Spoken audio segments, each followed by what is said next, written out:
dalam upaya mengoptimalkan pendapatan asli daerah serta memastikan kepatuhan pada sektor infrastruktur skala besar. Tim gabungan lintas instansi turun langsung meninjau 2 titik proyek strategis nasional pembangunan pembangkit listrik tenaga mikrohidro di Kecamatan 17, Kabupaten Bengkayang, 16 Juli 2026. Tim gabungan terdiri dari Bapenda Kabupaten Bengkayang, Bapenda Provinsi Kalimantan Barat, Satlantas Polres Bengkayang, Samsat, serta Jasara Harja ini melakukan jemput bola dan sinkronisasi data perpajakan di Dusun Segonde, Desa Pisak, dan Dusun Lae, Desa Bengkilu, Kecamatan 17. Masih data-data yang kita dapat, masih juga belum terlalu sinkron ya. Jadi kita tetap masih minta laporan dari mereka, pihak perusahaan, terkait data-data terutama penggunaan MBLB-nya ya. Terkait dengan MBLB berdasarkan Permendagri 14 tahun 2025 maka penyusunan APBD tahun 2026 ya, MBLB wajib hukumnya kita pungut ya, berdasarkan ketentuan itu. Terkait ada izin dan tidak ada izin tetap kita pungut. Tapi saya berkeyakinan karena ini kan perusahaan skala nasional ya, SN gitu ya. Tentulah dia pasti tidak ada izin, terutama di PT Antapuranya gitu. Begitu dia mengelola, dia sebagai konstruksi, pasti dia mengantongi izin. Nah, oleh karena itulah kita datang kemari untuk mensinkronkan, mensinergikan, meminta data yang sebenar-benarnya daripada pihak perusahaan yang melakukan konstruksi ini.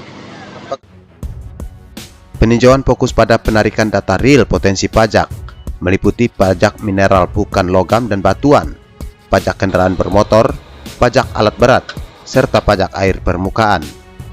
Kepala Bapenda Kabupaten Bengkayang, Yohanes Atet, menyatakan bahwa langkah ini merupakan amanat regulasi Permendagri nomor 14 tahun 2025. Meski terdapat kendala administratif dalam penyelarasan data dengan pihak korporasi, pemerintah Kabupaten Bengkayang yakin pihak pelaksana proyek PT Antapura akan bersikap kooperatif.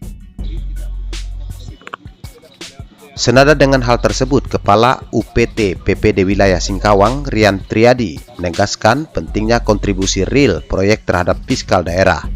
Pihaknya turut mengawasi asal-usul registrasi kendaraan operasional massal guna menghindari potensi kerugian pajak daerah. Memang dengan ada kegiatan konstruksi seperti ini, roda perekonomian berputar. Ya. Tapi kita harus memastikan bahwa kendaraan yang dipakai, alat berat yang dipakai, karena termasuk dari pajak provinsi, yaitu pajak kendaraan bermotor, kemudian pajak alat berat, dan kemudian jika barang ini beroperasi, akan menggunakan pajak air permukaan dalam menghasilkan energi listrik. Itu kita optimalisasi, kita lagi pengecekan apakah kendaraan-kendaraan atau alat berat ini sudah bayar pajak atau belum. Terus yang kedua, apakah kendaraan ini yang beroperasional di wilayah Bengkayang memang bukan kendaraan yang terdaftar di Bengkayang? Kenapa? Jika kendaraannya terdaftar di luar, di Jakarta, saya pikir pendapatan daerah tidak akan maksimal. Memang roda perekonomian akan berputar, tapi untuk pajak kendaraan bermotornya tidak akan didapatkan Bengkayang jika kendaraannya berplat luar. Makanya kita lagi lakukan pengecekan beserta kawan-kawan Jasa Harja, Bapenda Bengkayang, termasuk kawan-kawan dari Lantas Bengkayang. Kita lagi pengecekan, yang kedua juga tenaga kerjanya lumayan banyak.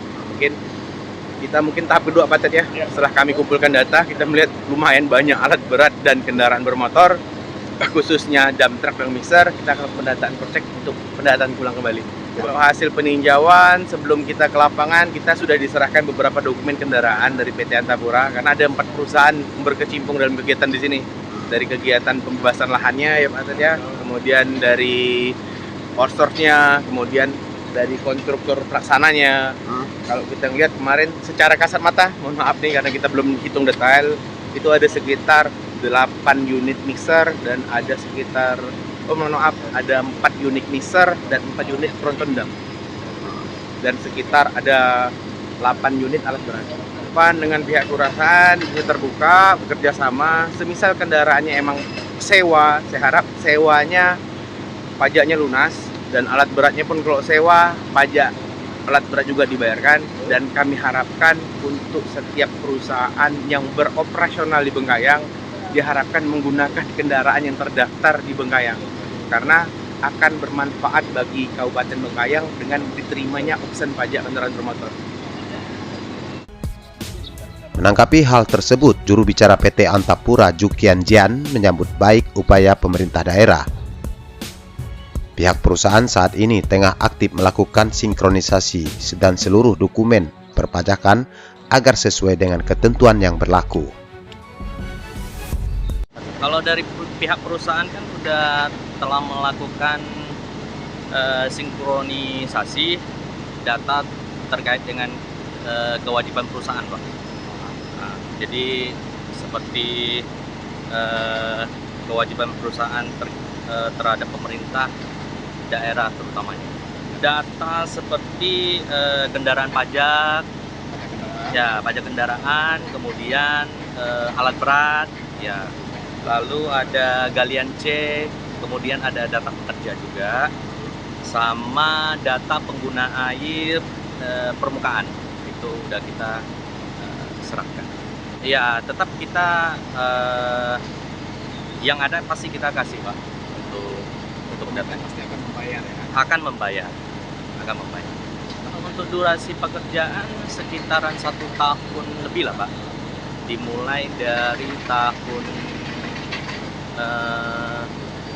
dari bulan Juli 2026, mungkin akan selesainya di Maret atau Mei di 2027. Harapan kita ya mohon supportnya, Pak, supaya proyek ini berjalan lancar dan bisa segera dinikmati oleh warga-warga sekitar. PT Antapura berkomitmen penuh untuk keterbukaan data agar proyek PLTMH yang ditargetkan rampung 1 tahun ke depan ini dapat berjalan lancar tanpa hambatan administratif. Proses rekonsiliasi data ini akan terus dikebut dalam waktu dekat demi maksimalisasi potensi pendapatan asli daerah Kabupaten Bengkayang. Tim Forder TV Online melaporkan.